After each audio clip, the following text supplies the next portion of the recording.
Selamat sore Tribuners, Anda sedang menyaksikan live update Tribun News edisi Rabu 29 Juni 2022. Sore ini akan kami sajikan informasi teraktual dan menarik yang dilaporkan secara langsung oleh reporter lapangan kami. Bersama saya, Mesa Desirait, inilah live update selengkapnya. Baru-baru ini masyarakat dihebohkan dengan pemberitaan tempat hiburan malam Holy Wings yang mempromosikan minuman beralkohol yang ditujukan kepada orang yang memiliki nama Muhammad dan Maria. Belum lagi beberapa cabang Holy Wings di Indonesia sudah ditutup oleh pemerintah. Namun cabang Holy Wings yang ada di Kota Medan masih beroperasi seperti biasa.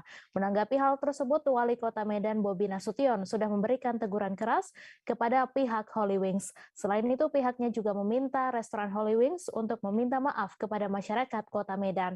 Untuk informasi selengkapnya akan disampaikan langsung oleh wartawan Tribun Medan, Anissa yang kini sudah terhubung bersama kami. Silakan Anissa.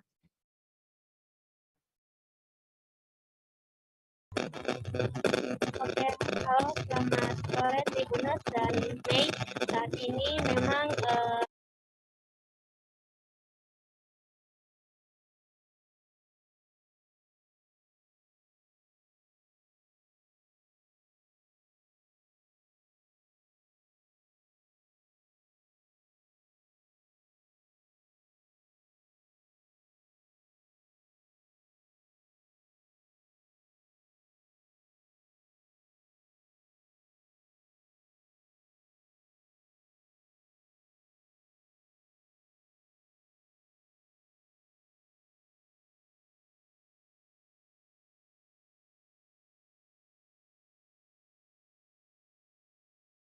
selamat sore Mei dan Tribuners, bahwa saat ini untuk Holy Wings di Kota Medan itu memang hanya ada satu di Kota Medan. Namun sejauh ini Wali Kota Medan Bobi Nasution masih belum meminta untuk menutup sebab kemarin itu Wali Kota Medan beserta Polrestabes dan juga beberapa adat dan beberapa pemangku adat serta pemangku agama itu sudah mendatangi pihak Holy Wings, di mana mereka hanya meminta untuk pihak Holy Wings meminta maaf secara langsung kepada masyarakat Kota Medan. Namun apabila pihak Holy Wings tidak ada melakukan minta maaf, maka bisa jadi nantinya ke depan Pemko Medan akan menutup Holy Wings ini. Namun untuk update hari ini bahwa beberapa sejumlah masyarakat di Kota Medan sudah melakukan aksi di mana mereka meminta pemerintah Kota Medan untuk menutup kafe Holy Wings ini. Namun sejauh ini Pemko Medan masih menunggu pihak Holy Wings untuk meminta maaf secara langsung kepada Kota Medan, kepada masyarakat Kota Medan. Sekian, Mei. Baik, terima kasih Anissa atas laporan Anda dan Tribuners. Wartawan kami juga telah menghimpun wawancara dengan Wali Kota Medan. Berikut tayangannya untuk Anda. Terkait isu Holy Wings ini Pak, tanggapannya seperti apa? Apakah Holy Wings di Kota Medan akan ditutup atau seperti apa Pak? Kemarin sudah kita tanyakan baik dengan Forkopimda. Untuk di Medan memang kemarin belum belum ada menuntut seperti itu. Untuk di Kota Medan khususnya sudah saya koordinasikan juga dengan Pak Kapolres. Namun ini tetap kita himbau karena yang dibuat nama itu adalah nama yang sangat berarti baik umat Muslim ataupun umat Kristiani. Jadi karena ini sudah menyangkut hal seperti itu, kami juga menghimbau hal-hal tersebut juga bisa diberikan pemahaman dari Holy Wing kepada umat Muslim dan umat Kristiani. Untuk ditutup berarti belum untuk surat izinnya Pak? Apakah dicabut atau seperti apa Pak? Izinnya sekarang masih berjalan, namun sudah kita berikan teguran kemarin kita melalui Pak Kapolres, kita sama-sama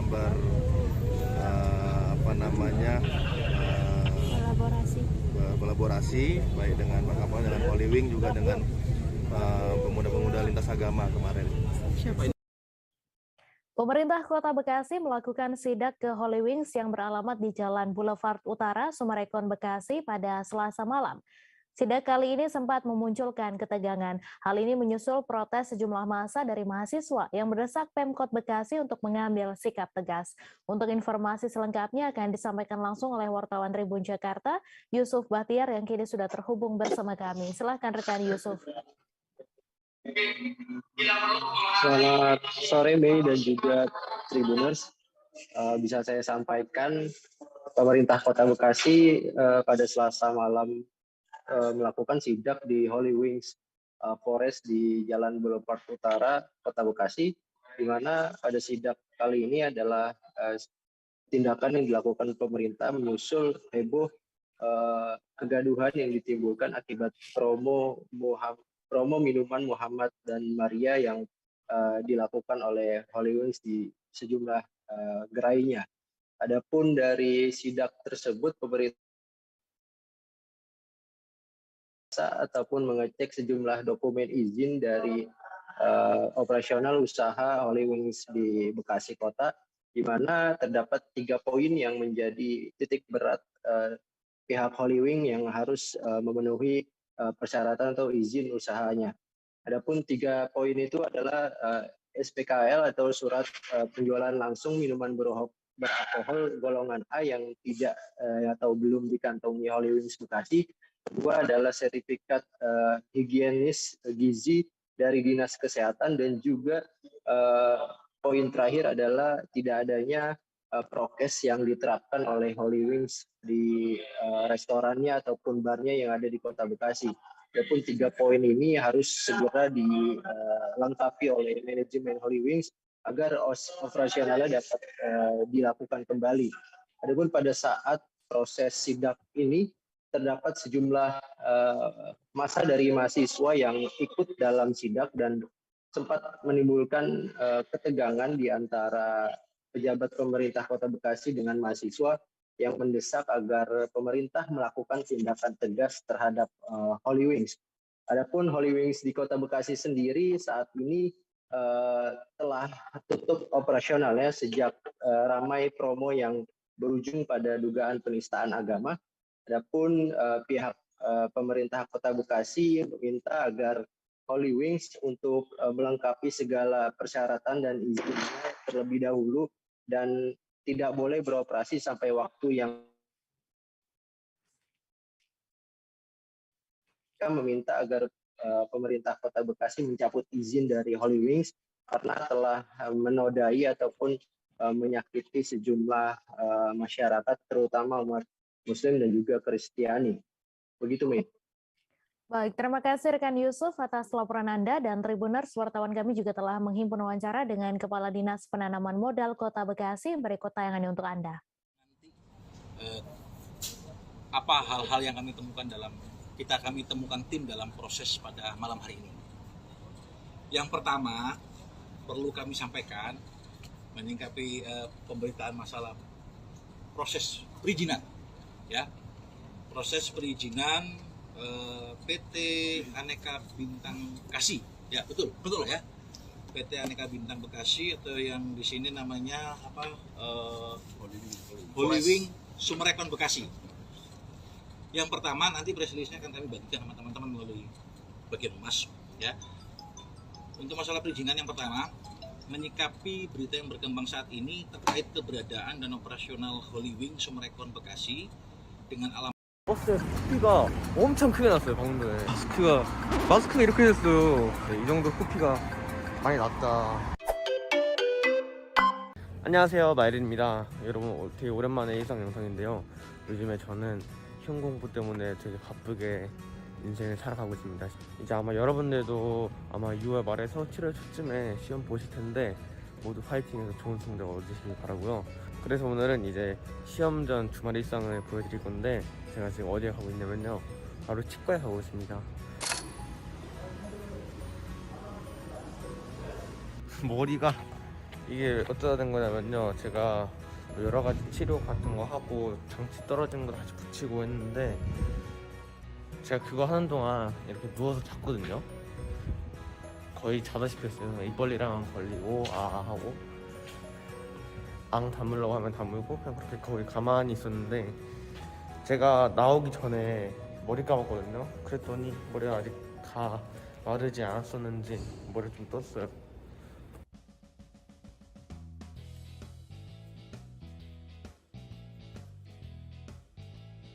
오늘의 점심은 밥죽. 너 이빨 아플까봐 오. 밥 죽겠는데 안 아프다며. 맞아. 데려다 줘야 돼? 오늘 한 12시 40분쯤에 나갈 거야.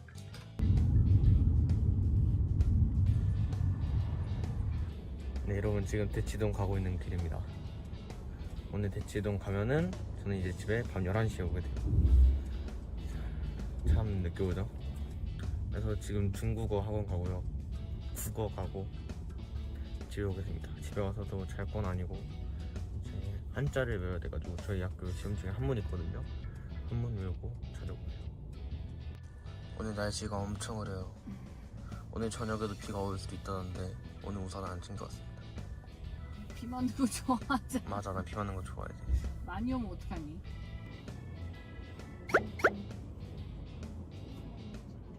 안녕하세요. 네, 학원 쉬는 시간입니다. 아, 힘들다. 오늘 중국어 수업 어땠어요? 오늘 오자마자 시험을 하나 봤죠. 네, 저희 오늘 기출 풀어봤는데 맞아요. 상당해요. 네, 맞아, 상당하죠. 역시 한영외고 기출. 네. 시험 범위가 좀 달라서 어렵긴 했는데 괜찮았던 것 같아요. 네. 안녕하세요. 오랜만이네. 네. 이거 미술이야? 아니, 마이린 TV. 마른 찍는 거야? 오랜만이에요. 네. 저희 중국어 학원 같이 다니는 친구. 저는 이거 먹겠습니다. 여러분, 이게 진짜 히트예요. 허쉬 초코 마시멜로 타르트. 이거 먹어봐. 이거 진짜 이거 히트야 진짜. 이거 너무 달아. 이거 너무 달아. 너무 다니까 먹는 거지. 네, 인사 좀 해주세요. 안녕하세요. 안녕하세요. 뭘 다 보여준 거야? 다 한영외고 중국어과. 어? 안녕하세요. 오랜만이에요. 네. 요즘 브이로그 왜 안 찍으시는 거죠? 아, 시험 공부에 너무 바빠가지고. 네, 그렇군요. 네. 뭐라고? 초콜릿 있잖아. 네가 좋아하는. 아, 킨더부에노? 오, 킨더부에노 맛있긴 해. 기말이 지금 일주일 조금 넘게 남았죠. 그런 거 몰라요. 공부는 몰라요? 공부도 몰라요? 그게 뭐예요? 이러고 공부 잘해요. 이 친구가 저희 학교 정규권. 그건 아니다. 그건 아니다. 네, 그건 아닌데 어쨌든 잘해요. 안녕하세요. 네, 이제 밥 먹고 국어학원을 갈 거예요. 뭐 하시죠? 대치동 풍경. 지금 버거킹으로 밥을 먹으러 왔습니다. 안녕하세요. 안녕. 네, 기말고사 너무 힘들어요. 저희 이번에 기말고사를 9과목 보거든요. 뭐 어차피 처리는 잘할 거니까. 아니, 근데 이 두 친구 진짜 공부 잘해요. 같은 반이거든요, 둘 다. 근데 공부 잘하는 친구들. 근데 둘이 지금 기본도 친구들 하고 있네요. 근데 학생도 쉴 때는 필요하니까 어떻게 만족한 거 아니야? 밥 먹을 때도 공부를 하겠어, 그죠? 리나, 야, 나 사주는 거야? 야. 맛있게 먹을게. 이렇게 리니가 착해요, 여러분. 방송 말고. 리나, 나 똑같은 걸로.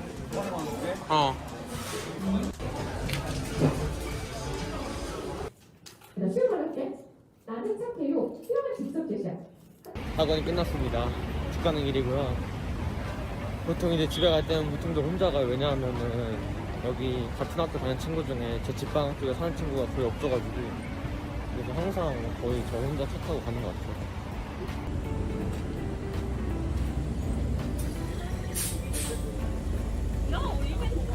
안녕하세요, 여러분. 여기는 지금 청담동인데요. 청담동이 원래 이제 대치동에서 저희 집 가는 중간 지점이거든요. 근데 제가 청담동에 지금 왜 내려 있냐면요, 제가 버스에서 코피가 엄청 크게 났어요. 방금 전에 진짜 와, 진짜 엄청 많이 났어요. 진짜 버스 안에서. 그래서 급히 내려가지고 지금 주변에 있는 호텔에 들어가서 이제 화장실 잠시 얻어 쓰고 나왔습니다. 그래서 거기 호텔에 있으신 분이 마스크도 빌려주셔가지고 이제 마스크까지 빌려 쓸 수 있었고요. 이게 제가 아까 쓰고 있던 마스크인데, 네, 마스크가 이렇게 됐어요. 좀 피가 얼마나 많이 난지 아시겠죠? 막 아예 펴서 보여드리긴 어렵고, 네, 이 정도 코피가 많이 났다. 그래가지고 제가 진짜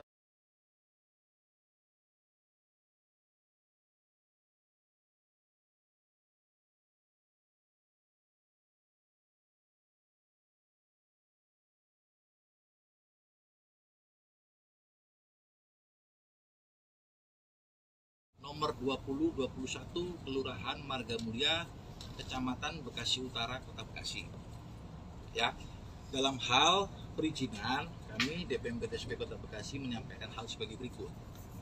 Ya, following Summarecon Kota Bekasi sebagaimana alamat di atas adalah bergerak di bidang usaha restoran, bar, dan live music. 3. Oke. Dengan nama perusahaan PT Aneka Bintang Bekasi. Yang pertama perlu kami sampaikan,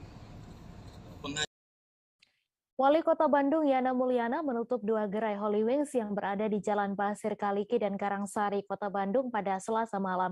Penutupan ini atas kesadaran pihak Holy Wings demi menjaga kondusivitas di Bandung. Dengan keputusan ini, Pemkot Bandung tak mempersoalkan perizinan dan memastikan menghadiri langsung proses penutupan 2 gerai Holy Wings di Bandung. Untuk informasi selengkapnya akan disampaikan langsung oleh wartawan Tribun Jabar, Nandri Prilatama yang kini sudah terhubung bersama kami. Silahkan rekan Nandri. Ya, terima kasih rekan Mei. Ya, perlu diinformasikan oleh kepada Sobat Tribuners bahwa setelah ramainya kasus di beberapa daerah terkait Holy Wings, di Kota Bandung pun malam tadi, tepatnya pukul 9 dimulainya, itu Wali Kota Bandung ya Pak Yana Mulyana beserta jajaran dari kepolisian maupun TNI dan Satpol PP, mereka bersama-sama dengan pihak manajemen Holy Wings di Bandung sendiri, yakni di Jalan Pasir Kaliki dan Karangsari, mereka secara sukarela melakukan penutupan di gerai yang ada di Bandung demi menjaga kondisivitas di Bandung. Berdasarkan keterangan dari Wali Kota Bandung, yakni di Bandung sendiri terkait di Holy Wings itu tidak ada promo semacam di sejumlah daerah seperti yang minuman berlabelkan Muhammad dan Maria, sehingga di Bandung sendiri mereka secara inisiatif melakukan penutupan karena memang dampaknya nanti pasti akan ada di Bandung sendiri, sehingga dengan sadar mereka pun menutup usaha Holy Wings sendiri. Dan Pemkot Bandung pun tak mempersoalkan terkait perizinan dan memastikan mereka pun menutup 2 Holy Wings, dan akhirnya ketika disinggung terkait nantinya Holy Wings akan muncul dengan nama yang berbeda, Wali Kota Bandung pun akan melarangnya, sebab perizinan membuka usaha menurut Wali Kota Bandung harus dipisah dengan isu SARA yang saat ini sedang mendera Holy Wings sendiri. Malam pun dari pihak manajemen Holy Wings yaitu Eric sempat mengatakan dan meyakinkan bahwa penutupan 2 gerai Holy Wings di Kota Bandung ini adalah inisiatif yang dilakukan mereka secara sukarela. Kemudian dia pun menyebut penutupan ini dilakukan dalam tenggat waktu yang belum ditentukan. Jadi mereka ini ingin melakukan penutupan itu dengan tujuan kondisi Kota Bandung agar lebih kondusif, seperti itu. Kemudian terkait keputusan manajemen mencabut logo Holy Wings yang ada di Jalan Pasir Kaliki maupun di Karanganyar, Erick pun menyebut itu murni keputusan dari manajemen sendiri. Ketika disinggung ke pihak Holy Wings apakah nantinya akan berganti nama, pihak Holy Wings pun atau manajemen mereka pun masih belum bisa menentukan apakah nantinya berganti nama atau tidak. Dan semalam tuh penutupan berlangsung hingga pukul 12 dini hari. Seperti itu rekan Mei dari Kota Bandung. Baik, terima kasih rekan Nandri atas laporan Anda. Selamat bertugas kembali. Masa yang terhimpun dari organisasi masyarakat Laskar Merah Putih dan mahasiswa serta masyarakat menggelar aksi unjuk rasa di kantor Balai Pengelola Kereta Api Sulawesi Selatan pada Selasa 28 Juni.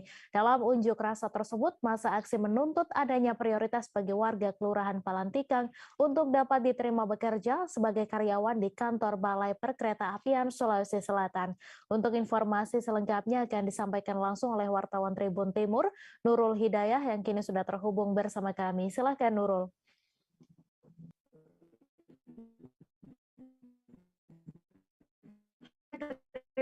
Mei sejumlah massa yang tergabung dengan di Laskar Merah Putih dan Kelurahan Palantika menggelar aksi unjuk di Balai Perkerayan Sulawesi Selatan yang di Kelurahan Kecamatan Badu, Kabupaten Sulawesi Selatan, Selasa kemarin, Tribunars. Nah, dalam aksi tersebut mereka meminta agar masyarakat Desa Palantikan ini bisa diprioritaskan dalam proses rekrutmen pegawai Balai Perkeretaapian Sulawesi Selatan yang rencananya akan mulai beroperasi pada Oktober mendatang, Tribunars. Melakukan orasi selama kurang lebih 30 menit. Mereka pun diterima oleh Kepala Balai Perkeretaapian Sulawesi Selatan, Amanagapa, di kantornya dan langsung melakukan rapat dengan pendapat Tribuners.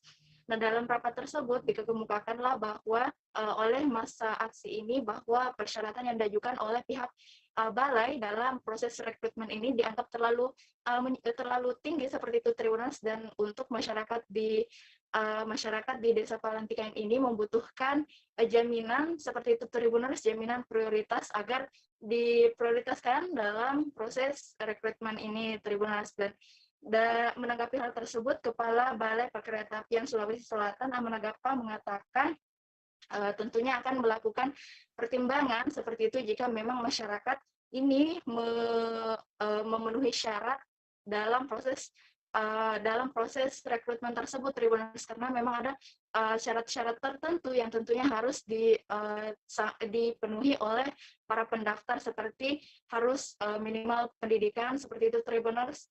Namun inilah yang menjadi tuntutan dari masa aksi, dan mereka mengatakan bahwa banyak sekali persyaratan yang diajukan sehingga mereka merasa minder seperti itu untuk mendaftar, dan dikatakan oleh Kepala Balai nantinya ini akan menjadi pertimbangan untuk melihat apakah memang masyarakat ini mampu ada lulus persyaratan seperti itu. Dan namun Tribuners, namun ini tentunya tidak hanya untuk masyarakat Palantikan saja, namun seluruh masyarakat yang ada di area mega proyek kereta api ini, Tribuners.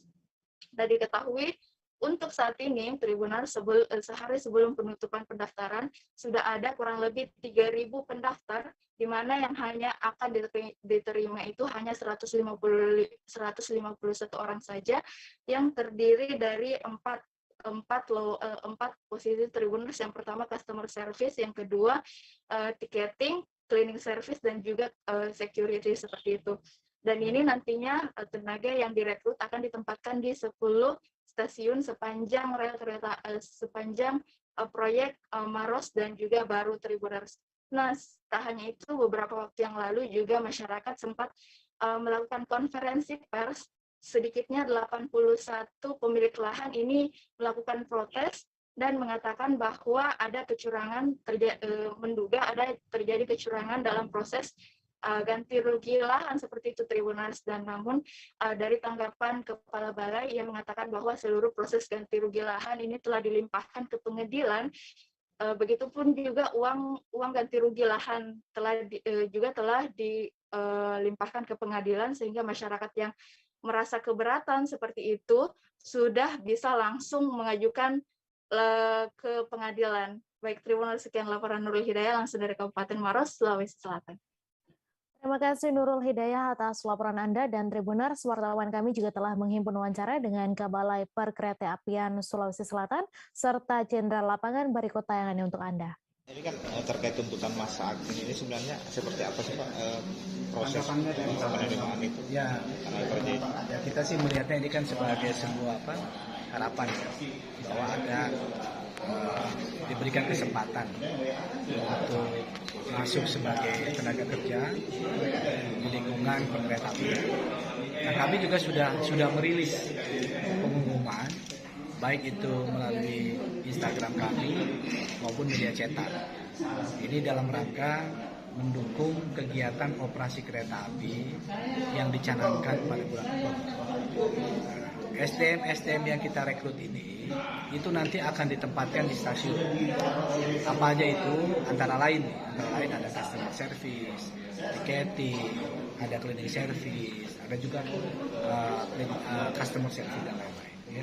Nah ini SDM ini nanti kita seleksi, kemudian kita akan lakukan namanya semacam latsar supaya mereka paham betul apa yang dikerjakan di stasiun. Latihan dasar, Pak. Iya. Tuntutan inti daripada aksi ini yang digelar. Jadi apa yang menjadi tuntutan kita sehingga kita berada di kantor Balai Rel Perkeretaapian Sulawesi Selatan itu hanya semata-mata untuk untuk masyarakat Palantigang khususnya pemudanya yang kiranya memenuhi persyaratan bekerja di rel kereta api sebagai karyawan itu tolong diprioritaskan. Intinya soal tenaga kerja ya. Karena tentunya sebagai masyarakat yang berada di dekat stasiun, yang berada di dekat rel dan juga kantor, tidak ingin hanya menjadi penonton. Tidak ingin hanya menjadi penonton, tidak ingin hanya menghisap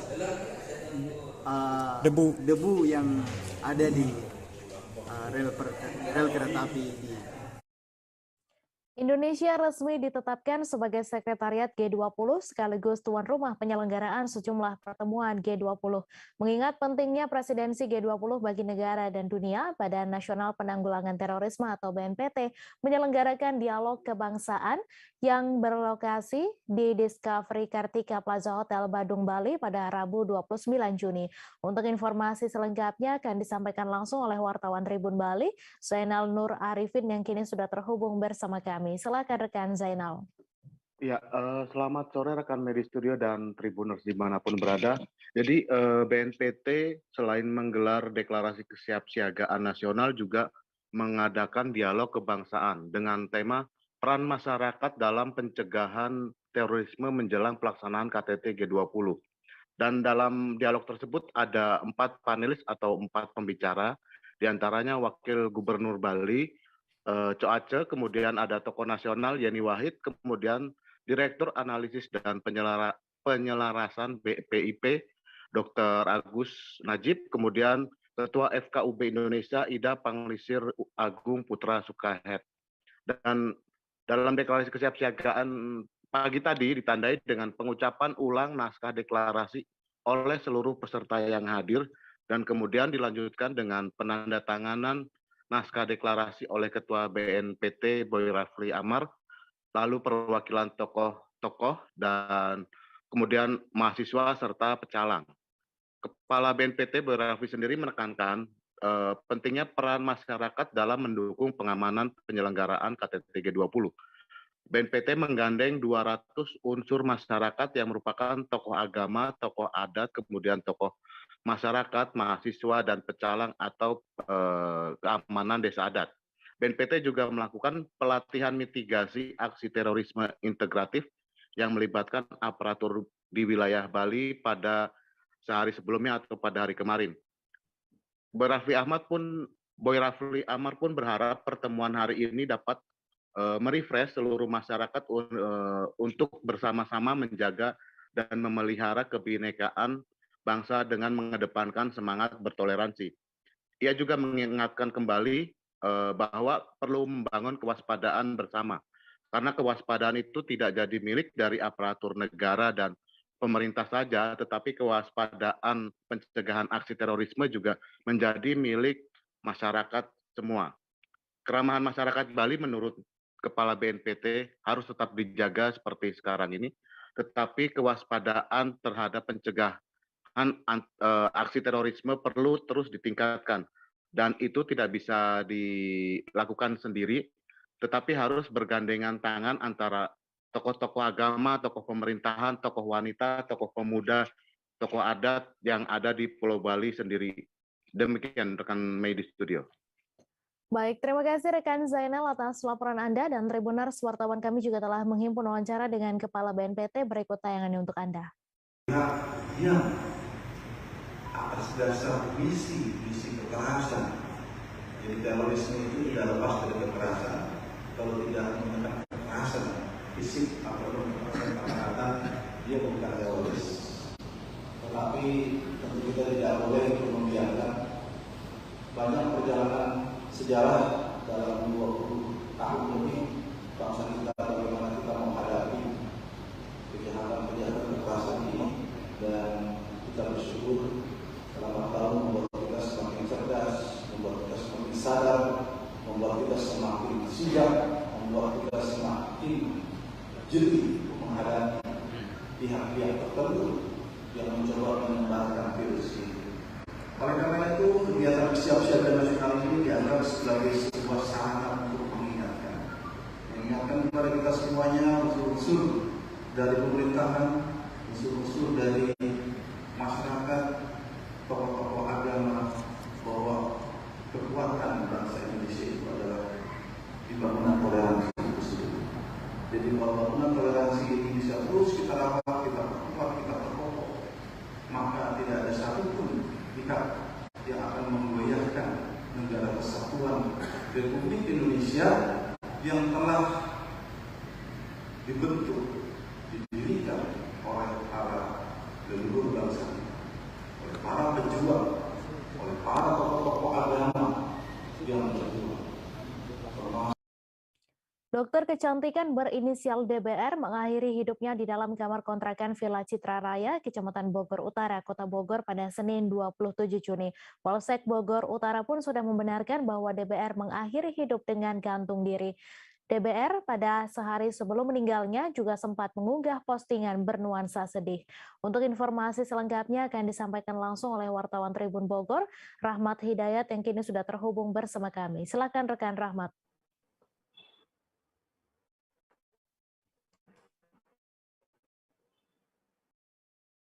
Baik, dan Tribuners lainnya dapat kami jelaskan bahwasanya dokter kecantikan asal Jakarta berjenis kelamin perempuan berinisial DBR berusia 41 tahun ditemukan tewas di kamar kontrakannya di wilayah Kecamatan Bogor Utara, Kota Bogor, atau tepatnya di Villa Citra Raya, Kelurahan Tegal Gundil.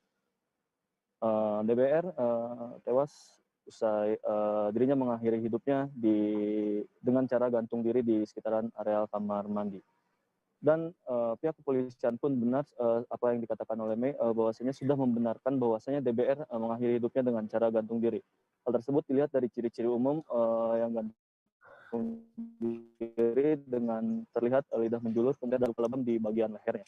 Kemudian kami pun mencoba mencari jelas ataupun mencari tahu pasti mengenai kronologis terkait meninggalnya DBR ini di dalam kamar kontrakan yang mungkin berdasarkan pantauan kami itu luasnya itu tidak terlalu luas bagi sekelas dokter kecantikan dan dokter umum yang diketahui membuka praktek di beberapa tempat di wilayah Kota Bogor maupun Kabupaten Bogor. Nah, kami pun mencari tahu kronologis pastinya kenapa DBR bisa mengakhiri hidupnya dengan cara gantung diri. Namun pihak kepolisian pun hanya sebatas membenarkan bahwasanya DBR mengakhiri hidupnya dengan cara gantung diri. Kemudian kami pun mencoba ataupun mencari tahu kepada salah satu tetangga korban yang merupakan saksi pertama yang menurunkan korban dari jeratan tali yang menggunakan kain selimut di areal kamar mandi. Menurut keterangan rekan korban bahwasanya sehari sebelumnya ataupun malam hari sebelum DBR ditemukan tewas dengan cara gantung diri pada pukul 13.00 waktu Indonesia bagian barat itu, tetangga korban sempat ditelepon oleh sang suami yang menyuruh untuk mengecek kamar kontrakan ataupun mengecek keberadaan DBR di kamar kontrakannya. Dan alhasil ketika rekan DBR ini masuk ke area kamar kontrakan dari DBR itu sendiri, DBR sudah ditemukan tak bernyawa dengan lilitan kain spray di lehernya. Kemudian dengan kagetnya si tetangga korban ataupun rekan korban sekaligus saksi yang dimintai keterangan juga oleh polisi langsung menurunkan DBR atau ke kasur milik korban.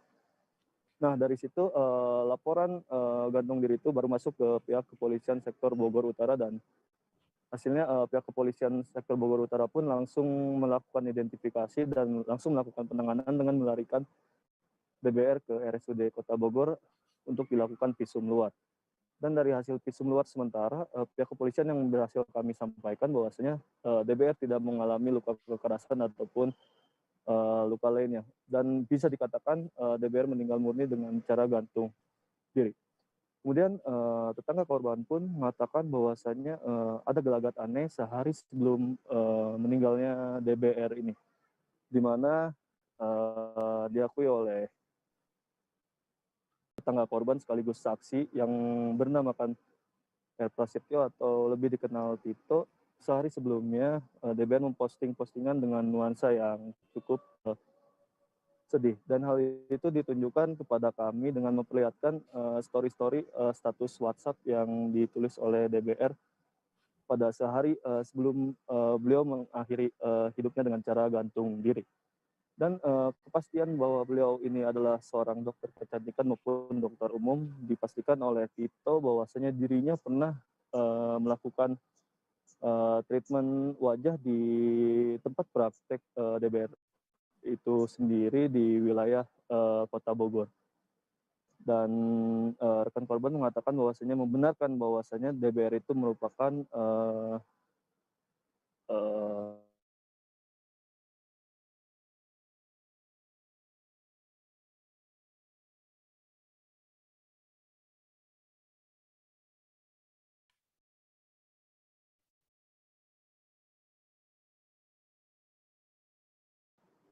selama hidupnya ini memang kerap kali tinggal sendiri di area kamar kontrakannya, dan sudah 1 tahun belakang DBR mengisi kamar kontrakannya yang tidak terlalu luas tersebut di wilayah Tegal Gunur, Kecamatan Bogor Utara, Kota Bogor. Dan kami pun mencoba mencari tahu perkembangan selanjutnya dari kasus dokter kecantikan asal Jakarta yang tewas dengan cara gantung diri. Menurut pihak kepolisian bahwasanya pihak kepolisian sudah langsung menghubungi keluarga korban lewat sang suami atau bisa dikatakan pacar dari DBR itu sendiri. Begitu Mei dan rekan-rekan Tribuners lainnya laporan dari kami. Baik, terima kasih rekan Rahmat Hidayat atas laporan Anda, dan Tribuners, wartawan kami juga telah menghimpun wawancara dengan tetangga korban. Berikut tayangannya untuk Anda. Tolong dicek ke kamarnya dong gitu, kamarnya Dedek, sebenarnya Dedek gitu, soalnya kadang teman-teman kerjanya dia nggak masuk kerja. Oh, jadi yang ada teman-temannya nelponin ke suami sirinya. Makanya kita siang jam kerja saya cek ke situ, saya itu pintunya nggak dikunci gitu. Cuma cukup rapat dengan kunci saya buka, dia udah kunci seperti itu. Kondisinya gimana? Jongkok di kamar mandi. Jongkok di kamar mandi? Tergantung? Enggak digantung, jongkok. Jadi semua enggak. Kalau tadi kan kaki diangkat, kaki ini juga jongkok mandi, terus ada apa namanya? Spray dekat lehernya sama ke lubang ini.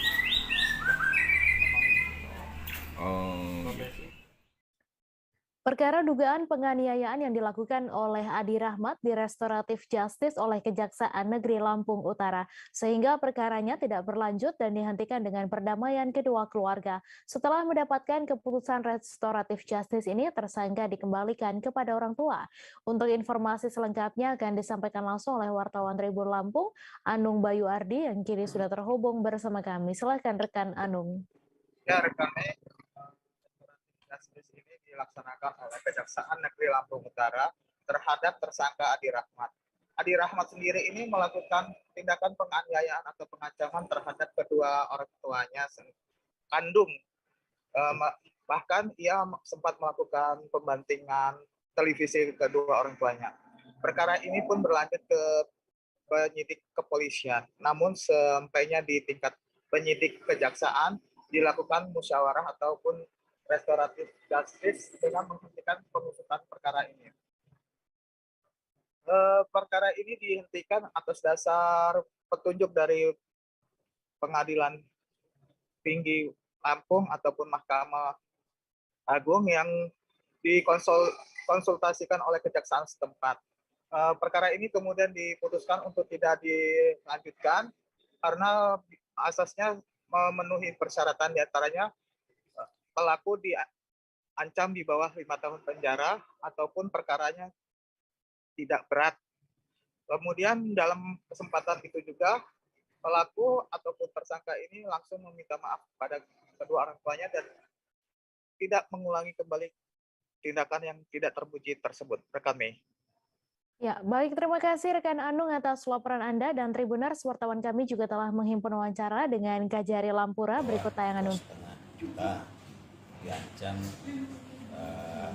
5 tahun ke bawah. Nah, untuk pertama kali pelakunya itu melakukan tindak pidana. Terus dalam kasus Adi Rahmat bin Ratu Maskur ini ya sangat menarik, di mana ini adalah seorang anak yang telah mengancam orang tuanya, nah, di mana hanya bentuk pengancaman saja.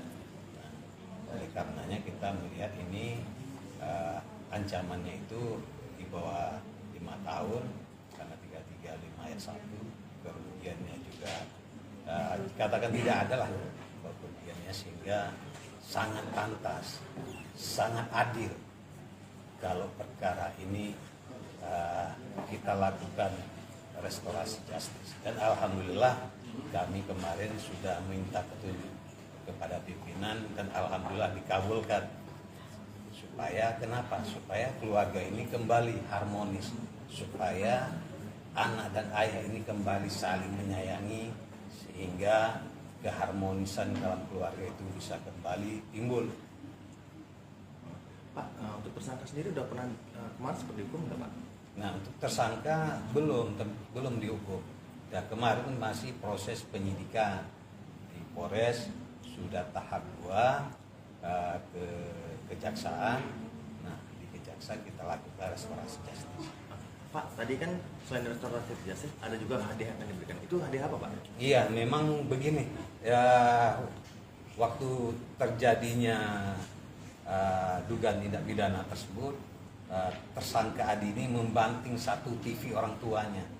Nah, jadi kami berinisiatif bahwa TV yang rusak ini kami ganti supaya dapat menghibur kembali hati orang tua kita ini, Bapak Ratu Mas.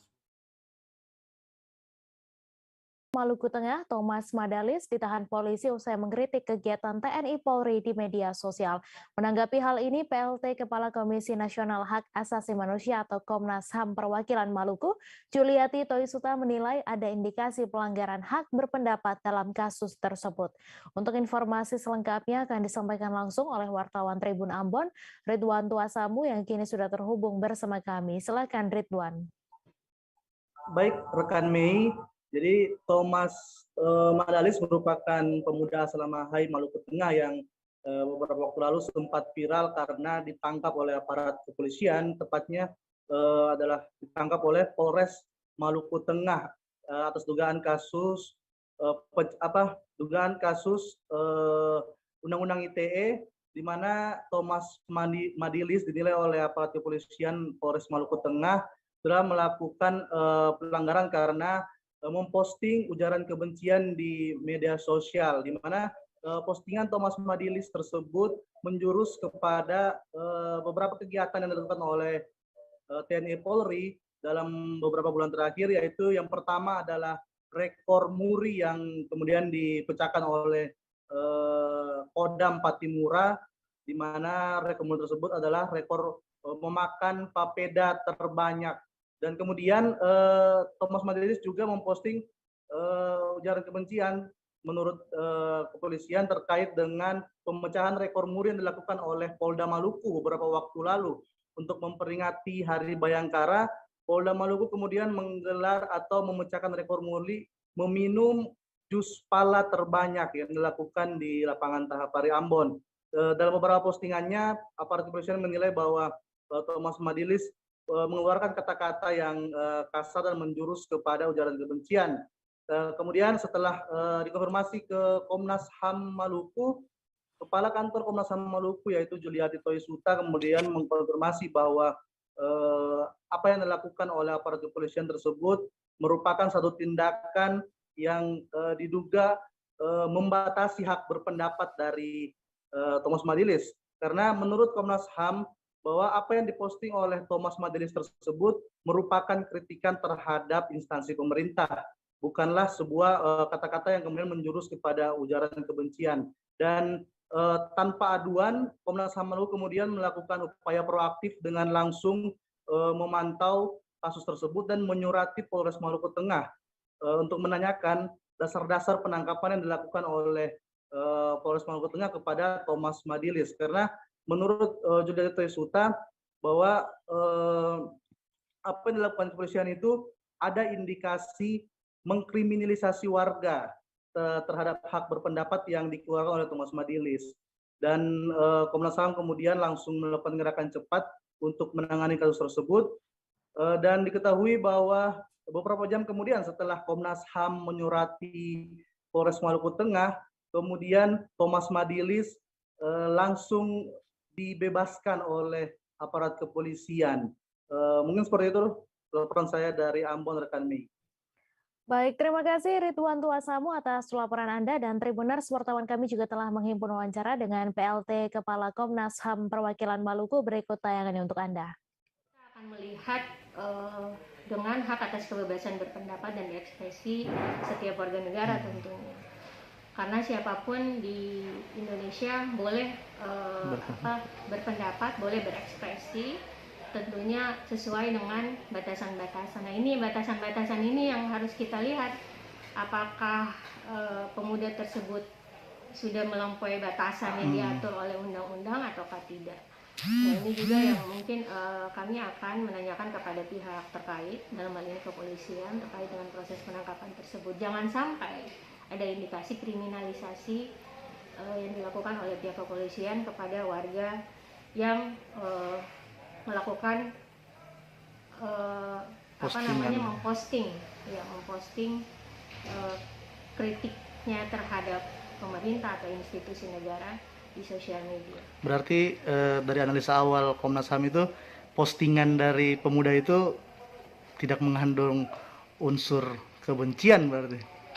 Kalau postingannya sendiri ini kan saya belum melihat secara langsung ya postingannya itu seperti apa, tapi kalau dari baca berita, kan berita ini kan bisa berbagai versi, tidak sama kita melihat langsung postingannya.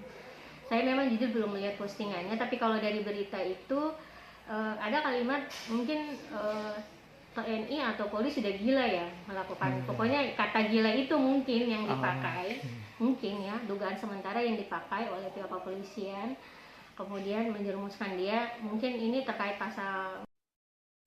Kecanduan judi slot menjadikan dua remaja di Palembang nekat melakukan aksi pencurian. Aksi MRJ berusia 16 tahun dan Renaldo Afriansyah alias Aldo berusia 18 tahun, masing-masing warga Kecamatan Kalidoni, Palembang, baru terhenti setelah ditangkap polisi. Tersangka Aldo mengaku sudah 3 kali ikut mencuri karena diajak oleh tersangka MRJ. Untuk informasi selengkapnya akan disampaikan langsung oleh wartawan Tribun Sumsel, Sinta, yang kini sudah terhubung bersama kami. Silakan rekan Sinta. Baik, Mei, dapat kami laporkan di Kota Palembang memang berinisial RJ 16 tahun dan kerap dipanggil Aldo 18 tahun ditangkap kepolisian dari sektor Kalidoni Kota Palembang karena sudah berulang kali melakukan aksi pencurian, di mana dua pemuda ini sendiri sering kali kompak melakukan aksi pencurian, dan aksi terakhirnya ini mereka berhasil membawa kabur satu buah sepeda, terus juga gas ukuran 3 kg serta satu tangga lipat yang mereka ambil dari kawasan Talang Gading, Kota Palembang, Tribuners. Di mana MRJ sendiri saat ini yang berusia 16 tahun masih berstatus pelajar, sedangkan rekannya Aldo usia 18 tahun ini baru saja tamat sekolah.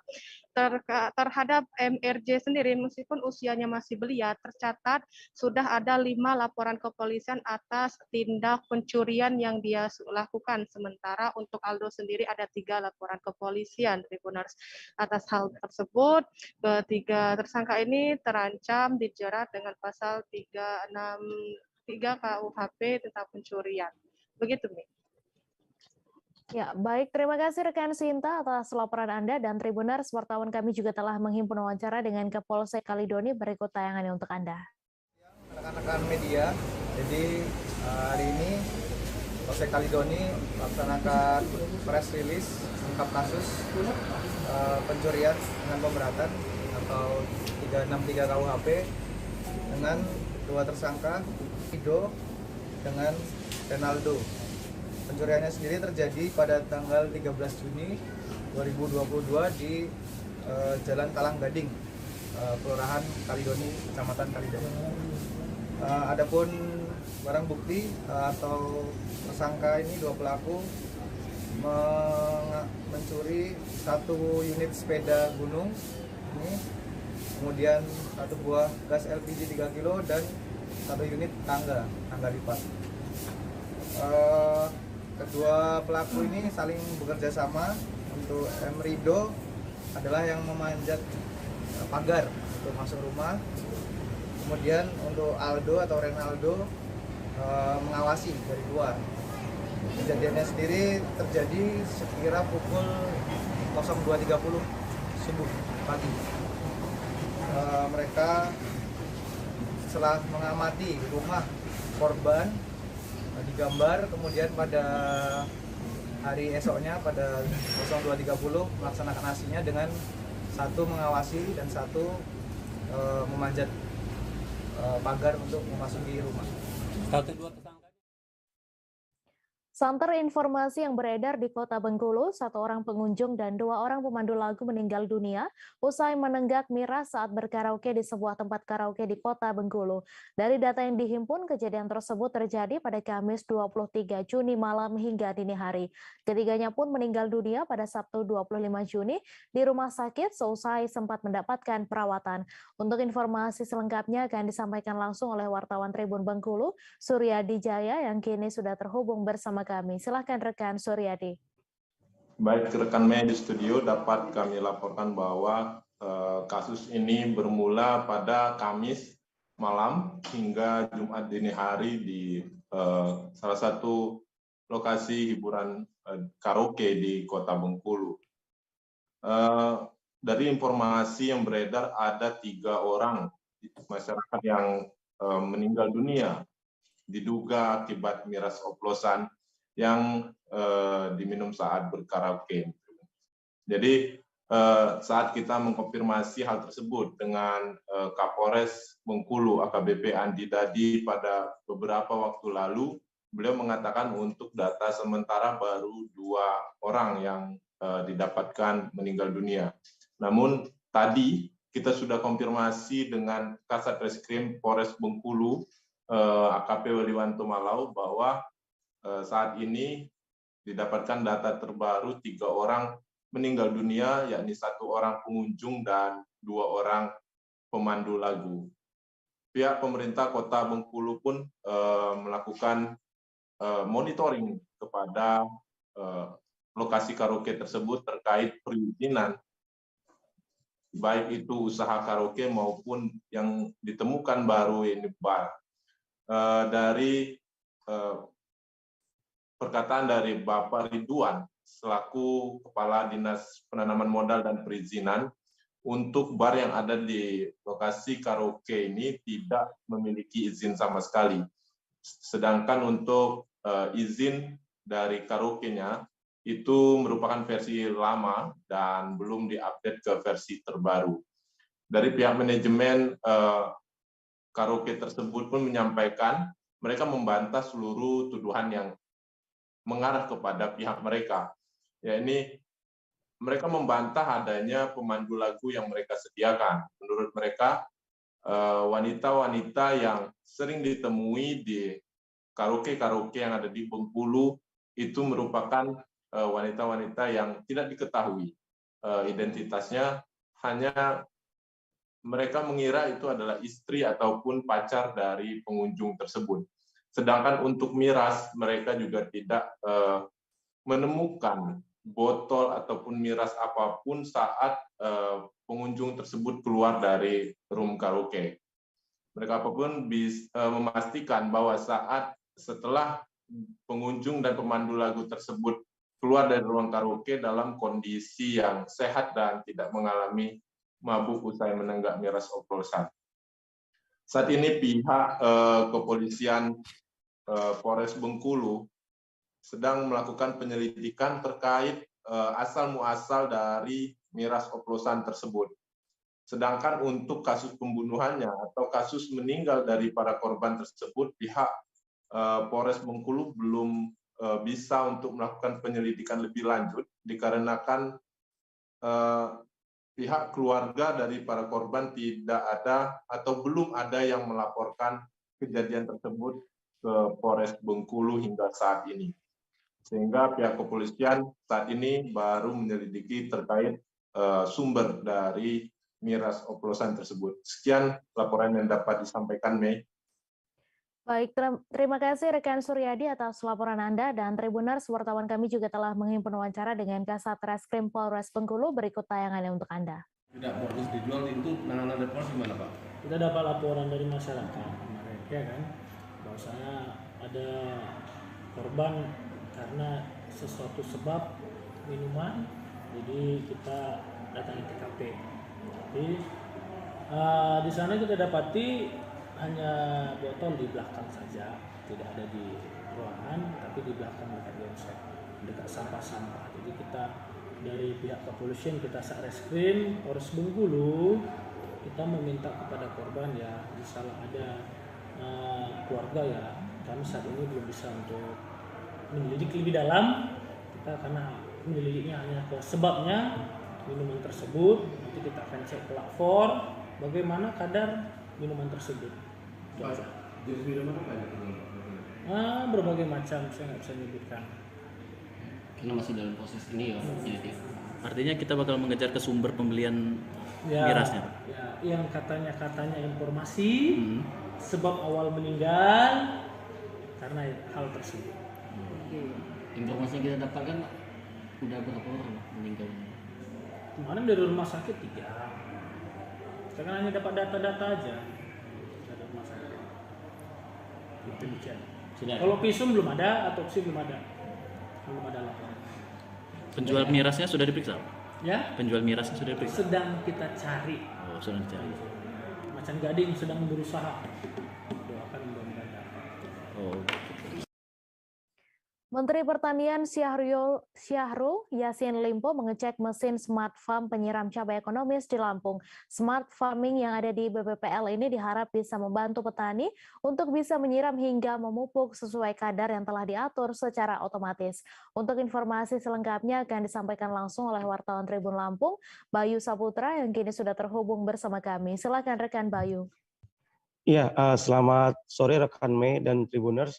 Dapat saya laporkan dari Provinsi Lampung bahwasannya kemarin Menteri Pertanian Republik Indonesia Bapak Syahrul Yassin Limpo mengunjungi Provinsi Lampung dengan mengunjungi kantor Balai Pelatihan Pertanian Provinsi Lampung dengan melihat penemuan yang dilakukan oleh BPPL Provinsi Lampung terkait untuk penyiraman dan pemberian pupuk secara smart farming.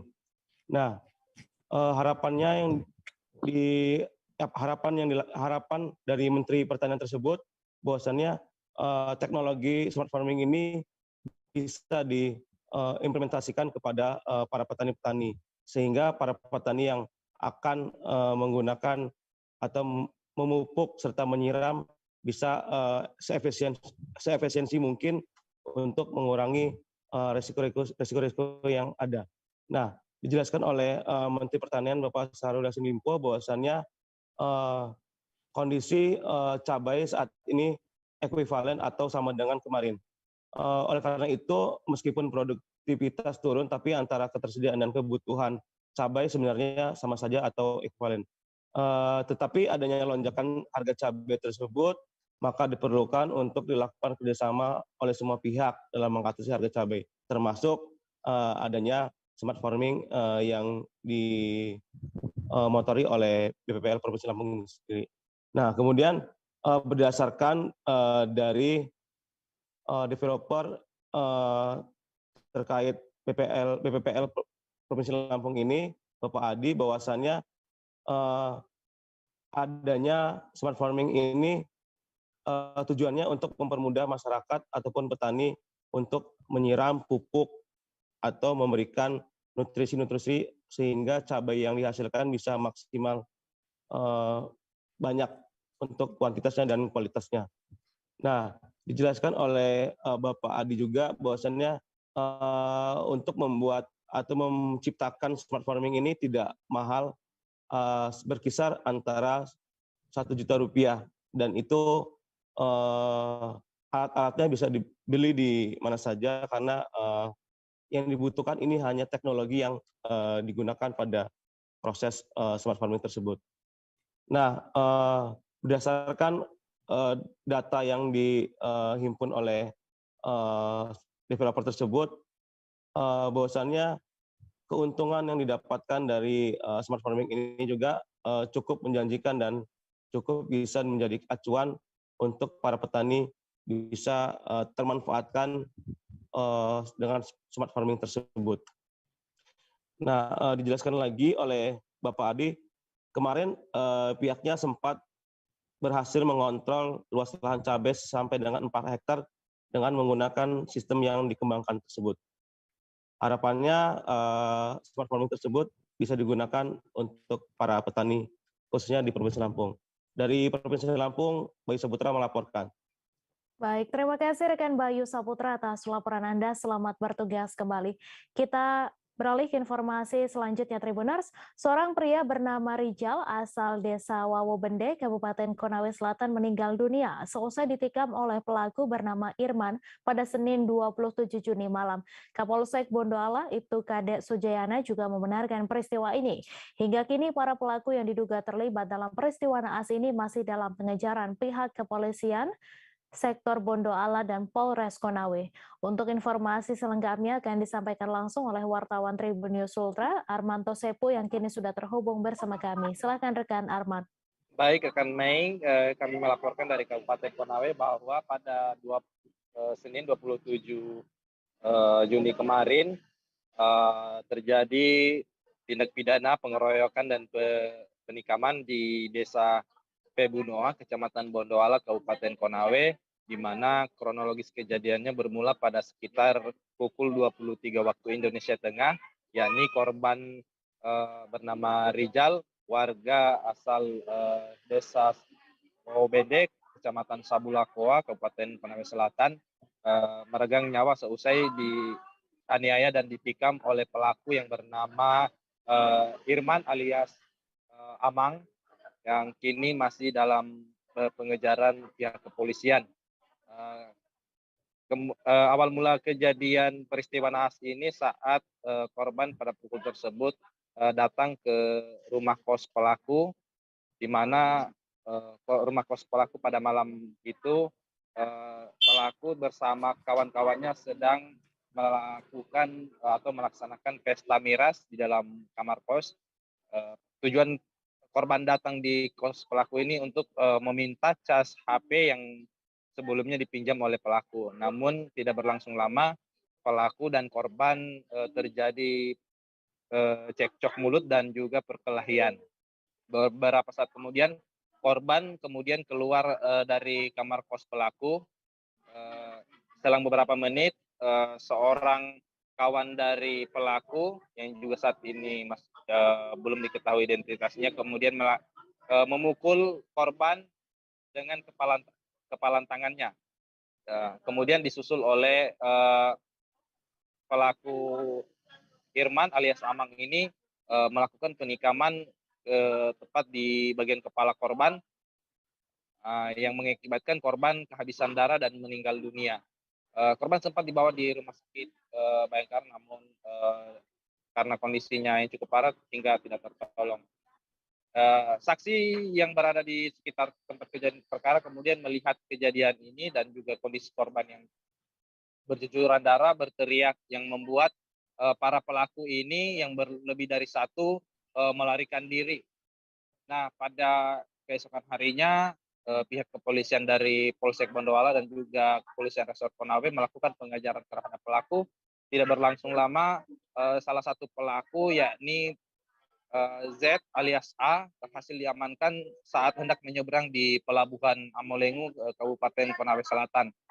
Nah, berdasarkan video yang diterima juga menunjukkan detik-detik pemakaman korban di kediamannya, yakni di Desa Bende, Kecamatan Sabulokwa, Kabupaten Konawe, di mana terlihat sejumlah kerabat, keluarga, dan juga teman-teman korban ikut mengantarkan korban menuju ke liang lahat untuk peristirahatan terakhirnya. Hingga saat ini pihak kepolisian juga masih melakukan pengejaran terhadap pelaku-pelaku yang diduga turut serta terlibat dalam penganiayaan serta yang menyebabkan korban meninggal dunia. Demikian kami laporkan rekan Mei dari Kabupaten Konawe, Provinsi Sulawesi Tenggara. Terima kasih rekan Armanto Sebo atas laporan Anda. Selamat bertugas kembali. Anggota Satlantas Polresta Bandar Lampung mengamankan seorang terduga pelaku pencurian sepeda motor pada Senin 27 Juni. Pelaku curanmor yang belum diketahui identitasnya ini diamankan anggota yang sedang patroli di Jalan Sultan Haji Sepang Jaya, Bandar Lampung. Anggota yang bertugas awalnya mencurigai gerak-gerik pelaku curanmor karena mengendarai motor tanpa plat nomor. Untuk informasi selengkapnya akan disampaikan langsung oleh wartawan Tribun Lampung, Joviter Husin yang kini sudah terhubung bersama kami. Silakan rekan Joviter. Baik, Mai, untuk pengamanan satu orang terduga pelaku curanmor ini dilakukan oleh anggota Satlantas Polresta pada hari Senin kemarin atau sekitar pukul 3 sore. Saat itu anggota yang sedang berpatroli awalnya mencurigai gerak-gerik dua orang pemuda dengan mengendarai sepeda motor. Namun motor tersebut diketahui tidak mengenakan plat tanda nomor kendaraan, sehingga aparat yang sedang bertugas awalnya hendak melakukan penilangan terhadap pengendara motor tersebut. Namun mengetahui dibuntuti oleh polisi, kedua pelaku akhirnya kabur dan melarikan diri. Akhirnya berhasil diamankan beberapa ratus meter dari awal pertemuan tersebut. Nah, dari hasil penggeledahan, polisi justru menemukan senjata api rakitan serta seperangkat kunci letter T yang diduga untuk melakukan pencurian sepeda motor. Namun sayangnya dari kedua pemuda tersebut hanya satu yang berhasil diamankan, sementara satu rekan pelaku kabur ke pemukiman warga. Saat ini pelaku sudah diamankan di Satreskrim Polresta Bandar Lampung untuk dilakukan pengembangan. Adapun identitas pelaku yang diamankan seorang pria berinisial S, warga Lampung Tengah. Demikian, Mei. Baik, terima kasih rekan Joviter atas laporan Anda, dan Tribuners, wartawan kami juga telah menghimpun wawancara dengan Kasat Lantas Polresta Bandar Lampung. Berikut tayangannya untuk Anda. Anggota kita seperti apa? Jalan tadi? Sepang Jaya. Harapan. Sebelah itu apa? Sultan Haji dulu ya. Berapa kan? 1, 2, ya. Kan hasil kita, anggota menangkap pelaku curanmor seperti apa, Nan? Ya, baik, disampaikan tadi anggota melaksanakan patroli melihat kendaraan tidak ada nopolnya, dikejar sama anggota karena mencurigakan.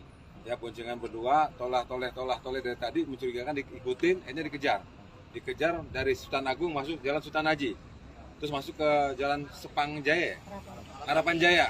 Nah, dari sana kita sambil dikejar terjatuh, kita tolong masyarakat, dibantu masyarakat untuk mengamankannya. Ternyata didapatkan senpi sama letter T.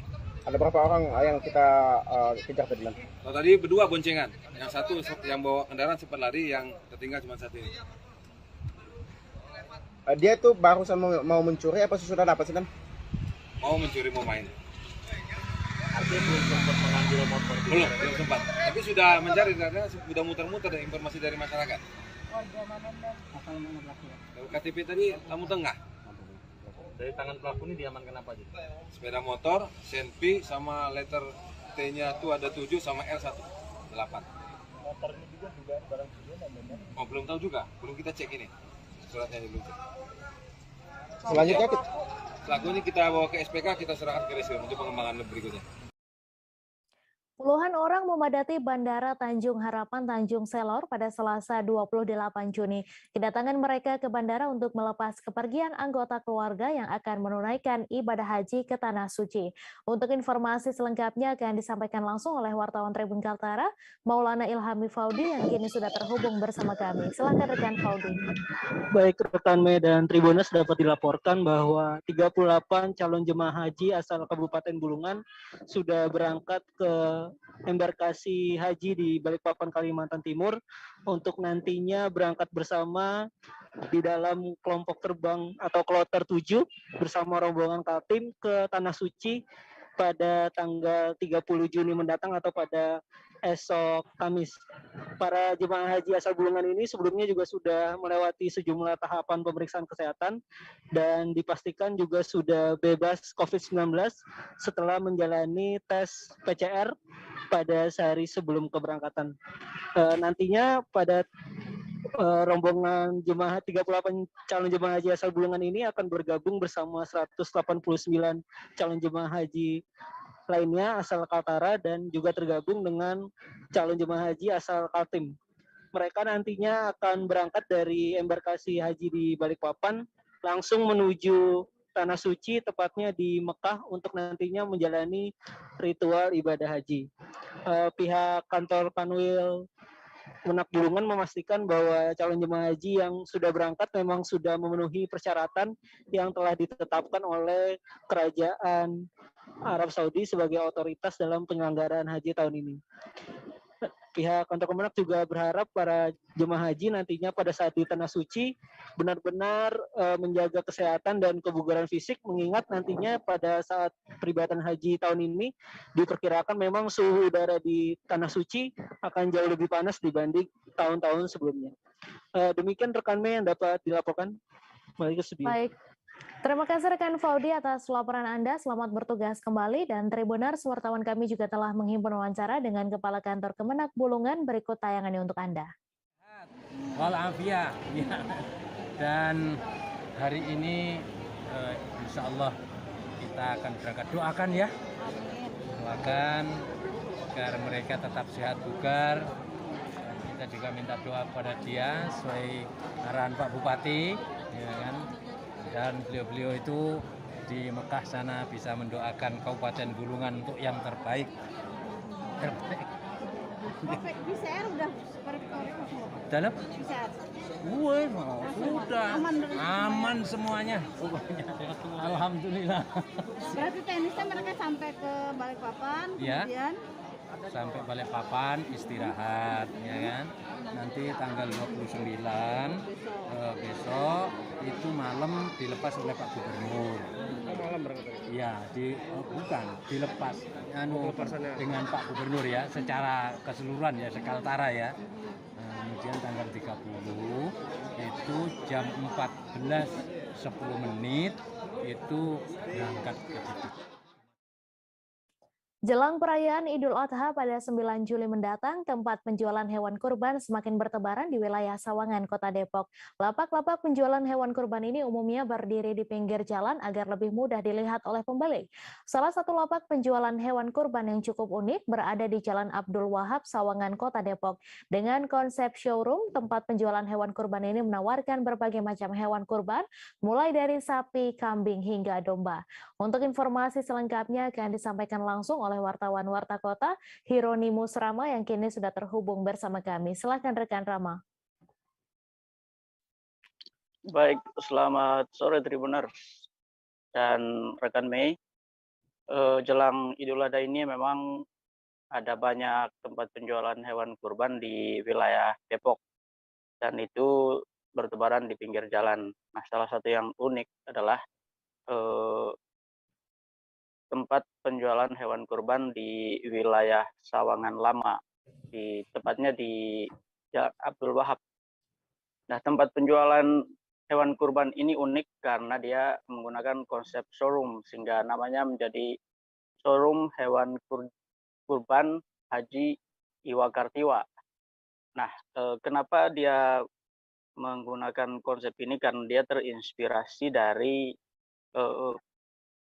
showroom penjualan otomotif atau mobil yang mana ada banyak produk dari berbagai merek di dalamnya. Nah, dengan konsep itu maka tempat penjualan hewan kurban ini juga menawarkan berbagai macam hewan kurban dengan berbagai ras dan juga ukuran atau jenis yang sesuai dengan budget yang dimiliki oleh warga yang ingin membeli hewan kurban.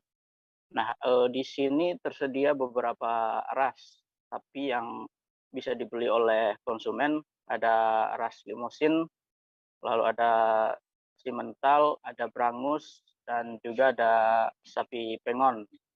Nah, dengan kisaran harga mulai dari 23 juta hingga 45 juta.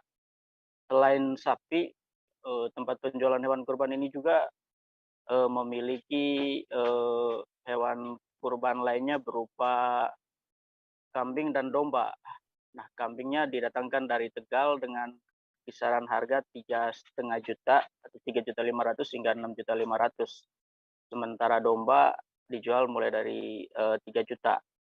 Nah, menurut penjual hewan kurban di showroom hewan kurban Haji Iwa Kartiwa ini, tahun ini penjualan hewan kurban agak melambat karena adanya virus penyakit mulut dan kuku atau PMK.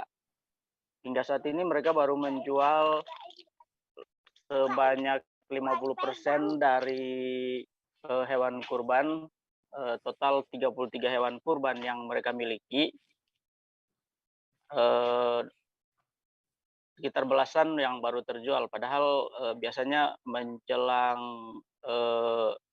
Hari Raya Idul Adha atau 2 pekan sebelum Idul Adha, penjualan mereka sudah di angka 70-80%. Jadi dampak dari PMK cukup terasa bagi penjualan hewan kurban di wilayah Kota Depok tahun ini. Demikian laporan kami, Mei, kembali ke studio. Baik, terima kasih rekan Rama atas laporan Anda. Selamat bertugas kembali, dan Tribuners, wartawan kami juga telah menghimpun wawancara dengan pemilik showroom hewan kurban. Berikut tayangannya untuk Anda. Lebih lambat ya, Pak ya? Lebih lambat karena faktor apa ya? Mungkin apa ya? Satu masalah PMK itu ya kan, karena keraguan si konsumen ya melihat kondisi sapi saat ini karena ada virus penyakit mulut dan kuku ya kan. Ini mengakibatkan konsumen saya, mereka sedang berpikir gitu loh, apakah bersertifikasi memang betul-betul bebas PMK atau tidak. Seperti itu. Di samping juga banyak juga yang beralih ke sapi-sapi yang memang dia kelas di bawah sapi limosin gini. Seperti ada ras Bima sama sapi ras Bali lah. Nah, untuk harga kisarannya berapa? Kisaran kita harga paling terendah 23 juta. 23. Sampai yang bobot 650, 500. Kisaran maksimal kita saat di tahun ini sapi saya ada yang harga 45 juta. 45 juta ya? 45 juta. Nah, selain sapi ada apa lagi aja Bang di sini? Ya, umumnya ya si pengurban itu biasanya kambing atau domba gitu kan. Jakarta International Stadium atau JIS Jakarta Utara akan menjadi markas Persija. Hal ini diungkapkan oleh Direktur Bisnis PT Jakpro Gunung Kartiko saat rapat di Komisi E DPRD DKI Jakarta terkait pemanfaatan Jakarta International Stadium. Ia mengatakan nota kesepahaman atau Memorandum of Understanding atau MOU bakal segera ditandatangani oleh pihaknya dan Persija dalam waktu dekat. Untuk informasi selengkapnya akan disampaikan langsung oleh wartawan Tribun Jakarta, Nur Indah Farah Audina yang kini sudah terhubung bersama kami. Silakan rekan Farah. Baik, Mei dan rekan Tribuners, bisa saya sampaikan bahwa ini menjadi kabar baik bagi Jackmania maupun Jack Angel, di mana merupakan pendukung dari Persija Jakarta, di mana nantinya Jakarta International Stadium atau biasa dikenal dengan JIS yang terletak di Jakarta Utara bakal menjadi home base dari tim Macan Kemayoran ini atau untuk Persija Jakarta, di mana nantinya penandatanganan MOU bakal dilakukan secepatnya dan telah diungkapkan oleh Direktur Bisnis dari PT Jakpro selaku pengelola Jakarta International Stadium. Sayangnya tidak semua laga kandang yang dilakukan atau digelar oleh Persija Jakarta nantinya bisa berlangsung di JIS, di mana nantinya beberapa pertandingan atau laga kandang hanya dilakukan di Stadion Patriot, Kota Bekasi, Jawa Barat. sebab Gunung Kartiko sendiri menyampaikan bahwa biaya sewa untuk Jakarta International Stadium atau JIS memang cukup mahal, sehingga bila nantinya laga kandang yang dilakukan oleh Persija hanya memiliki penonton yang sedikit, atau misalnya seperti di bawah 10.000 akan menggunakan Stadion Patriot di Bekasi, Jawa Barat. Sehingga nantinya bisa dipastikan bahwa pertandingan besar saja atau big match yang akan digelar di Jakarta International Stadium. Seperti itu, Mei. Baik, terima kasih Nurinda Farah atas laporan Anda. Selamat bertugas kembali. Kita beralih ke informasi selanjutnya, Tribuners. Seekor domba bertanduk cukup menyita perhatian pengunjung di Mall Hewan Kurban Kelapa II Cimanggis, Kota Depok. Pasalnya, domba ini memiliki fisik tanduk yang berbeda dengan domba lainnya yang mayoritas bertanduk tua. Pemilik Mall Hewan Kurban, Haji Doni, mengatakan domba bertanduk 4 tersebut ia dapatkan dari seorang peternak di Jawa Barat. Untuk informasi selengkapnya akan disampaikan langsung oleh wartawan Tribun Jakarta, Dwi Putra Kesuma, yang kini sudah terhubung bersama kami. Silahkan rekan Dwi. Baik, selamat sore rekan Mei dan juga Tribuners. Bisa saya sampaikan bahwa cerita domba bertanduk 4 yang dimiliki oleh Haji Doni ini bermula ketika dirinya membeli 1.000 ekor domba dan juga kambing dari salah seorang peternak di daerah Jawa Barat. Ketika ia dan pegawainya menimbang satu persatu dan juga memeriksa kesehatan hewan kurban baik dari penyakit mulut dan kuku tersebut, ia mendapati ada salah seekor domba yang unik ataupun berbeda dengan mayoritas domba lainnya, yang mana domba ini memiliki tanduk sebanyak 4 buah. Kemudian ia pun menanyakan kepada si peternak tersebut apakah hewan domba tersebut dijual atau seperti apa, dan peternak tersebut pun memberikan domba tersebut secara ikhlas kepada Haji Doni. Kemudian Haji Doni juga mengatakan bahwa hewan domba bertanduk 4 ini akan ia jual kembali, namun untuk harga yang ia bandrol pun masih samar-samar atau bisa dibilang gaib.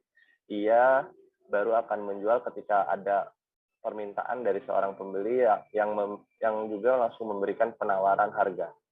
Sementara itu, bila melansir dari berbagai sosial media, domba bertanduk 4 ini dibanderol dengan harga 8 juta paling murah, bahkan hingga menyentuh di atas 15 juta.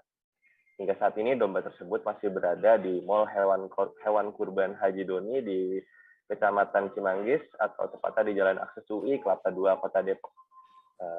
Kurang lebih itu yang bisa saya sampaikan. Baik, terima kasih rekan Dwi Putra atas laporan Anda. Selamat bertugas kembali. Sebanyak 10.500 ton cangkang kelapa sawit perdana diekspor ke Jepang dari Provinsi Kalimantan Timur pada Selasa 28 Juni. PT Dharma Sumber Energi, perusahaan patungan antara PT Dharma Satya Nusantara dengan Erex Singapura sebagai aktor pengekspor cangkang kelapa sawit ini. Ekspor perdana ini merupakan tindak lanjut perjanjian kerjasama antara keduanya yang telah ditandatangani pada September tahun lalu di Jakarta untuk memasok cangkang kelapa sawit ke Jepang. Untuk informasi selengkapnya akan disampaikan langsung oleh wartawan Tribun Kaltim, Muhammad Fairusani, yang kini sudah terhubung bersama kami. Silakan rekan Fairus. Ya, baik rekan Mei, selamat sore menjelang petang Tribuners sekalian. Benar bahwa di Provinsi Kalimantan Timur, tepatnya di Kota Samarinda, ada kurang lebih 10.500 ton cangkang sawit, yakni palm kernel shell perdana diekspor ke negara Jepang pada Selasa kemarin. PT Sumber Energi DSE di Kota Samarinda sendiri berhasil menggolkan ekspor ini sekitar sudah lama, dan bahkan proyek ini sudah berlangsung beberapa bulan yang lalu sebelum akhirnya ekspor perdana ini dilakukan melalui ship on ship di pelabuhan di Kota Samarinda.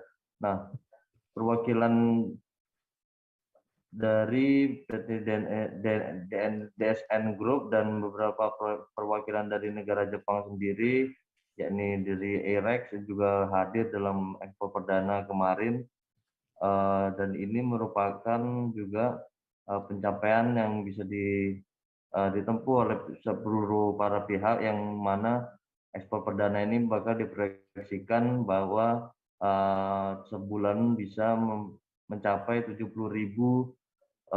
cangkang sawit yang akan diekspor ke negara Jepang untuk kebutuhan pembangkit listrik tenaga biomasa, begitu. Nah, kalau di Indonesia sendiri diketahui bahwa cangkang sawit banyak diekspor melalui kebanyakan Sumatera, yang mana di beberapa provinsi Sumatera itu banyak juga untuk pembangkit tenaga listrik di Jepang. DSN sendiri mengambil peran di Kaltim ini, melihat bahwa proyeksi untuk cangkang sawit sendiri sangat besar untuk nantinya mereka ekspor ke beberapa negara termasuk Jepang. Begitu rekan Mei. Baik, terima kasih rekan Fairuzani atas laporan Anda. Selamat bertugas kembali. Pegiat media sosial Adam Denny mengajukan banding setelah divonis 4 tahun penjara terkait perkara ilegal akses dokumen anggota DPR Ahmad Sahroni. Sebagaimana diketahui, Adam Denny divonis hukuman 4 tahun penjara dan denda 1 miliar rupiah dalam persidangan di Pengadilan Negeri Jakarta Utara pada Selasa 28 Juni. Merespons hal tersebut, Adam Denny mengajukan banding dan berniat melaporkan para penyidik di kasusnya ke Divisi Profesi dan Pengamanan atau Propam Mabes Polri. Sebab ia merasa keputusan yang dijatuhkan dalam persidangan tidak sesuai. Sementara itu, vonis 4 tahun yang dijatuhkan kepada Adam Denny lebih rendah 4 tahun dari tuntutan jaksa penuntut umum, yakni hukuman 8 tahun penjara. Adapun hal yang meringankan diantaranya kedua terdakwa bersikap sopan dan terus terang selama persidangan berlangsung. Diketahui kasus ini berawal dari Adam Denny yang mengunggah dokumen pribadi milik Ahmad Sahroni ke Instagram. Dokumen itu terkait pembelian sepeda bernilai ratusan juta oleh Ahmad Sahroni dari transaksi dengan Nimade Dwita Anggari. Ahmad Sahroni pun melaporkan Adam Denny dan Nimade ke polisi hingga terdaftar di Pengadilan Negeri Jakarta Utara. Adam Denny terbukti secara sah dan meyakinkan telah mengunggah dokumen elektronik orang lain bersifat rahasia, sehingga terbukanya suatu informasi rahasia itu menjadi dapat diakses oleh publik dengan keutuhan data yang tidak sebagaimana mestinya. Diberitakan sebelumnya, anggota DPR RI fraksi Partai Nasdem Ahmad Sahroni menanggapi tudingan Adam Denny yang menyebut dirinya melakukan suap 30 miliar rupiah. Sebelumnya, Adam Denny mengatakan Ahmad Sahroni telah melakukan suap demi membungkamnya. Hal ini disampaikan Adam Denny dalam sidang putusan di Pengadilan Negeri Jakarta Utara pada Selasa kemarin. Merespons pernyataan itu, Ahmad Sahroni mengaku uang puluhan miliar lebih baik digunakan untuk membangun masjid dan gereja. Melalui unggahan Instagramnya, Ahmad Sahroni mengaku heran lantaran Adam Denny dinilainya selalu berbicara kebohongan. Pada akhir unggahannya, Sahroni berharap agar Adam Denny bisa belajar mengenai kehidupan.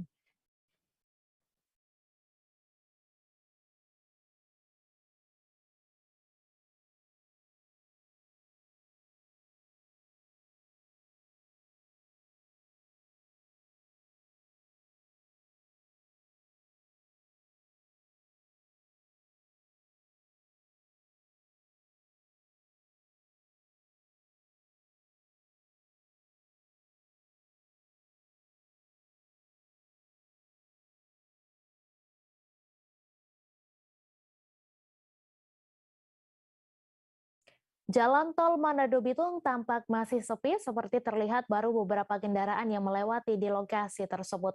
Sedangkan di Jalan Raya Manado-Bitung yang lewat Minahasa Utara masih sering padat kendaraan, terlebih jika ditambah dengan kontainer atau truk berskala besar. Sehingga ada desakan agar kendaraan bertonase besar seperti truk kontainer harus melewati jalan tol. Untuk informasi selengkapnya akan disampaikan langsung oleh wartawan Tribun Manado, Fistel Mukuan yang kini sudah terhubung bersama kami. Silakan Fistel. Ya, makasih rekan Mei. Memang dari hasil pantauan kami untuk jalan tol Manado-Bitung, lebih tepatnya dari jembatan Air Madidi Kabupaten Minahasa Utara, di mana memang masih sangat sepi kendaraan yang lewat jalan tol ini. Hanya beberapa kendaraan pribadi dan memang jarang sekali untuk kendaraan berat untuk melewati jalur ini. Dan memang juga dari hasil pantauan kami untuk jalan raya Manado Bitung memang masih sangat padat untuk melalui jalur tersebut, apalagi jika adanya kontainer atau kendaraan-kendaraan bermuatan besar untuk melalui jalan raya Manado Bitung tersebut. Namun memang salah satu sopir Pak Jemi ketika kami wawancarai sedang mengantri bensin di Air Madidi menyampaikan kesulitannya jika melalui jalur tol memang untuk membeli bensin jenis solar, apalagi menurutnya saat ini di Sulawesi Utara bensin jenis solar masih sangat langka dicari. Dan ia sampaikan memang untuk saat ini di Sulawesi Utara sendiri jika mereka ingin melalui jalan tol Manado Bitung yang bisa atau yang meskipun lama antri hanya bisa mereka antri di SPBU Air Madidi. Di SPBU lainnya yang mereka akan lewati adanya solar, namun biasanya sudah antri lama, tidak sampai pengisian sudah habis. Kalau di Air Madidi meskipun antriannya lama atau panjang, akan tetapi mereka bisa dipastikan dapat membeli bensin. Dengan begitu, Jamie berharap untuk jalan tol ini, dia berharap pada pemerintah agar kiranya carikan solusi bagaimana jika memang diharuskan, apalagi sekarang ada desakan agar para pengendara roda 10 ke atas agar bisa mengikuti jalur tol Manado Bitung. Dengan begitu, Jamie berharap agar pemerintah mencarikan solusi atau kiranya fasilitas seperti apa supaya mereka tidak lagi harus mencari SPBU dari jauh jalan tol. Begitu, rekan Mei. Ya, baik. Terima kasih rekan Fistel atas laporan Anda. Selamat bertugas kembali. Polisi telah menaikkan status kasus unggahan meme stupa Candi Borobudur mirip Jokowi dari penyelidikan ke penyidikan. Terkait hal